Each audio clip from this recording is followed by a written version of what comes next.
Hi everyone, it's Deborah at Heat Transfer Source, and as I promised, we have a giveaway for you, and it is, ta-da, a heat press. We know how much you love heat presses, and we know how much we love giving them away. So let me tell you about it. I have to put my glasses on so I can read it.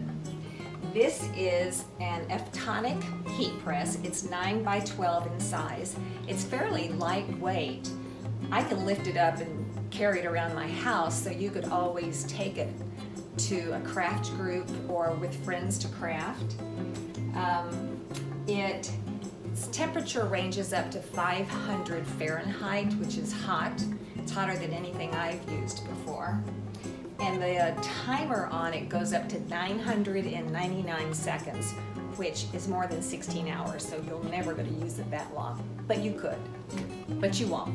Okay, and it comes with a power cord. You just plug into 110 voltage, and it also comes with a little Teflon sheet that you can use.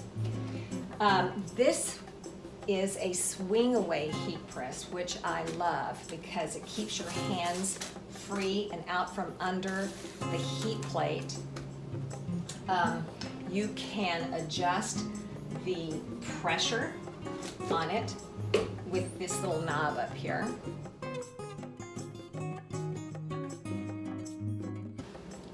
So all you have to do to win this is to be a subscriber to our YouTube channel, because this is a YouTube only giveaway, and you have to comment in the video below and then share it with a craft group. And if you want an additional bonus entry, get one of your friends to subscribe to our YouTube channel, and you'll both get an extra entry, and just put your names in the comment below. Thank you so much, everyone, for subscribing to our YouTube channel. We love you and appreciate you. Bye. Good luck. For more tutorials like this, just subscribe to our YouTube channel and remember to hit the bell to be notified of all new tutorials. Thanks again, everyone.